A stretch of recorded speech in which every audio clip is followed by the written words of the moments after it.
Hi, I'm Charlene Obernower, and I'm an organizer at SUNY Stony Brook in New York. And we are here today with Camilo Romero, who is a member of SINALTRAINAL in Colombia, which is the union who is leading the Coca Cola boycott nationally and internationally.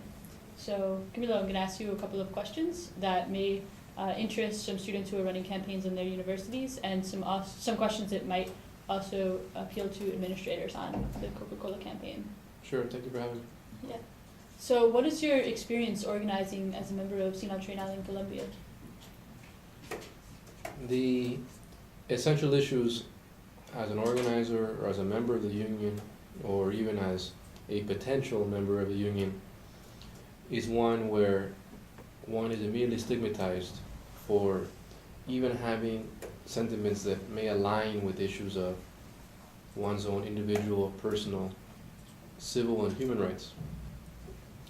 So certainly with the issues taking place in Colombia, with the help of the Colombian government, the paramilitary death squads, and the Coca Cola company, there has been a large number of torture, kidnappings, and deaths. And as the community of students and activists, and I would hope administrators know, at Stony Brook, that has tangibly meant 9 murders of unionists over the past several years, 68 members of the union now under threat of death, 48 that are internally displaced within Colombia, and 3 that have international asylum status in the US and Canada due to the very fact that they, 1, choose to have a consciousness of labor and human rights, and 2, choose to express it.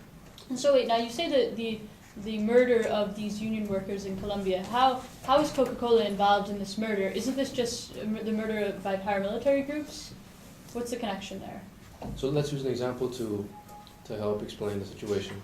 Let's say you, Charlene, you're a worker at a bottling facility, and you as any worker would want to advocate for your rights, whether it be having improved pay, perhaps you'd like health care benefits, maybe you would even like to be represented by a union. Now, the reality is that as your boss, let's say I, Camilo, am the boss of you at this bottling facility in Colombia, and you're my worker. I know that giving you these additional rights, access to these benefits, hurts my bottom line. I know that a union is by nature adversarial to my corporate bottom line interests. In this extreme case, I would then approach, say, the viewer. The viewer is my friend. You're my friend. You happen to be a paramilitary, part of the ultra right-wing death squads of Colombia, responsible for over 3/4 of all the violations of human rights in Colombia, and a key player in the narco drug traffic trade. What's been happening that I, as plant manager, as Charlene's boss, my worker, have been asking for your assistance, viewer, you as a paramilitary with that look on your face. I'm asking you to keep an eye on Charlene.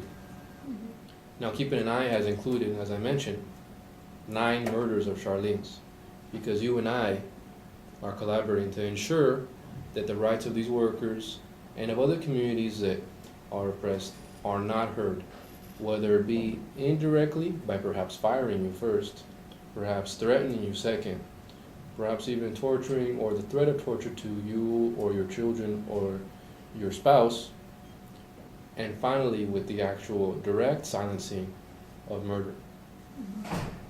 Okay, so in other words, you're saying that union members in Colombia are being murdered and that Coca-Cola is complicit in those murders of these union members. What is the union calling for? Are they looking for any sort of reparations from Coca-Cola? Why is there even a boycott in the United States? How does that relate to the situation going on in Colombia? We have direct evidence to prove that, as I mentioned in our basic skit, that there is collusion between the Coca Cola company and paramilitaries. Now, physical evidence, financial exchanges, photographs, and documented witnesses that have been under oath express these connections. And because of that reality, the fact that we have taken these cases to courts of justice within Colombia and have received it with the eye and ear of impunity, that we are now appealing to a broader audience, a global